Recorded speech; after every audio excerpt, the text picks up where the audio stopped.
নমস্কার। আশা করি সবাই ভালো আছেন। রান্না ভালোবাসি আজ আবার একটা রেসিপি নিয়ে সবাইকে স্বাগত জানাচ্ছে। আজকে রান্না ভালোবাসি রেসিপিতে থাকছে তুলতুলে নরম জালি পিঠে। এই যে দেখুন, জালি পিঠে কত জালি তৈরি হয়েছে। আসুন আমরা দেখে নেব এখন এই জালি পিঠে কিভাবে বানিয়ে নেওয়া যায়। একটা বোল নিয়েছি, বোলের মধ্যে এই যে একটা বাটি মেপে হাফ বাটি সুজি নিলাম। প্লিজ একটা লাইক দিয়ে আমার ভিডিওটা দেখা শুরু করুন। অল্প একটু নুন দিলাম। এরপর নুনটা সুজির সাথে ভালো করে মিশিয়ে নেব। মিশিয়ে নেওয়ার পর এই যে ঈষৎ উষ্ণ দুধ দিয়ে নিয়েছি। এই কাপের 1 কাপ ঈষৎ উষ্ণ দুধ আমি নিয়েছি এই রেসিপির জন্য। এই দুধের সাথে সুজি ভালো করে মিশিয়ে নিতে হবে। আরও একটু দুধ দিয়ে দিতে হবে, কারণ এটা ঢেকে আমি 15 মিনিটের জন্য রেস্টে রাখবো। ওই সময় সুজি এই সমস্ত দুধটা টেনে নেবে, সেই জন্য আরও একটু দুধ দিলাম। দুধ দিয়ে দুধটা সুজির সাথে আরও সুন্দর করে মিশিয়ে নিচ্ছি। মিশিয়ে নিয়ে ঢেকে 15 মিনিটের জন্য রেখে দিলাম। প্লিজ আমার চ্যানেলটা সাবস্ক্রাইব করে আমার পাশে থাকবেন। ডান দিকের বেল আইকনটা একটু প্রেস করে দেবেন, তাতে নোটিফিকেশান পেয়ে যাবেন আপনি আমার রেসিপির। এখন ভালো করে মিশিয়ে নিচ্ছি।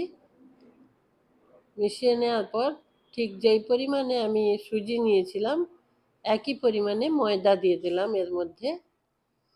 সুজি আর ময়দা দুধ দিয়েছি। এখন হাফ চামচ ইস্ট দিয়ে দিলাম। তারপর ওই ঈষৎ উষ্ণ দুধ রাখা ছিল ওটা দিলাম, দিয়ে ভালো করে মিশিয়ে নেব। ভালো করে মিশিয়ে নিয়েছি। এখন একটা মিক্সিং বোল নিয়ে নেব। মিক্সিং বোলের মধ্যে এই মিশ্রণটা পুরোটা নিয়ে নেব। এটা একটু ঘন আছে, মিক্সড করতে একটু অসুবিধা হবে, সেই জন্য অল্প একটু দুধ দিয়ে দিলাম। দুধ দিয়ে এটা বেশ মিহি করে ব্লেন্ড করে নেব, একদম মিহি করে নেব।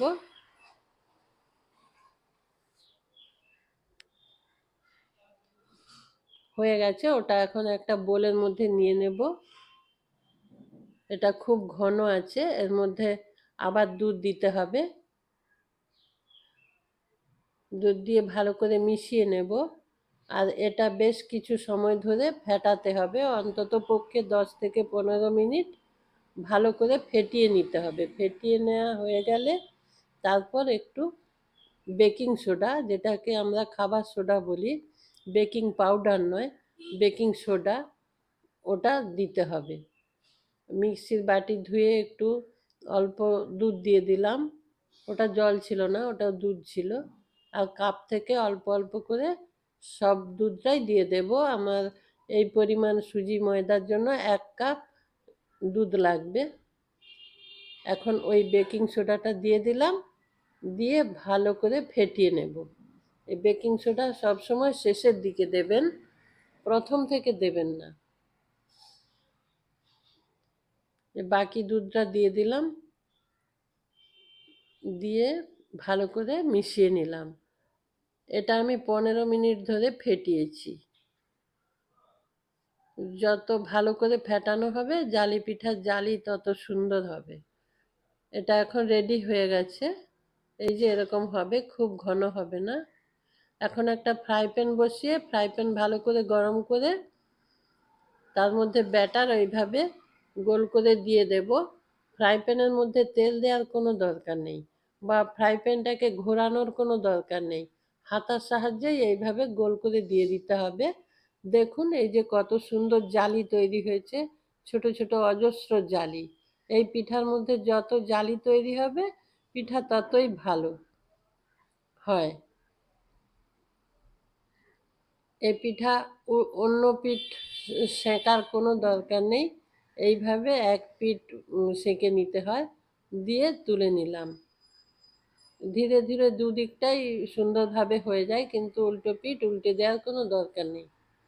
আবারও একটা দিয়ে দেব, সেটাও দেখুন এই যে আস্তে আস্তে সুন্দরভাবে জালি তৈরি হয়ে যাচ্ছে। প্রত্যেকটা পিঠা 2 থেকে 3 মিনিট সময় লাগে ফ্রাই প্যানে। এই যে দেখুন কত সুন্দর জালি তৈরি হয়েছে, আর এটা খুব সফট হয়, খেতেও খুব টেস্টি হয়। এটা আপনারা কেউ কেউ গুড় দিয়ে খেতে পারেন, আবার তরকারি দিয়েও খায়, মাংস দিয়েও খায়, যে যেটা পছন্দ করবেন সেইভাবে এটাকে খেয়ে নেবেন। আবারও একটা হয়ে গেছে, আরও একটা দিয়ে দিচ্ছি। আমার চ্যানেলটা একটু সাবস্ক্রাইব করে আমার পাশে থাকবেন, ডান দিকের বেল আইকনটা একটু প্রেস করে দেবেন, তাতে আমি আরও উৎসাহ পাবো রান্না করার। এক এক করে সব পিঠাগুলো ভেজে নিচ্ছি।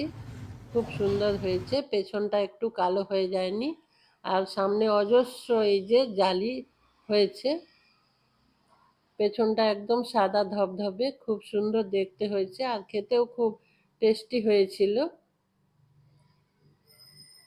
এই যে এটা খেজুরের গুড় দিয়েও আপনি খেতে পারেন, খুব সুন্দর লাগে, একদম নরম, একদম সফট। নমস্কার, আমার ভিডিও দেখার জন্য ধন্যবাদ।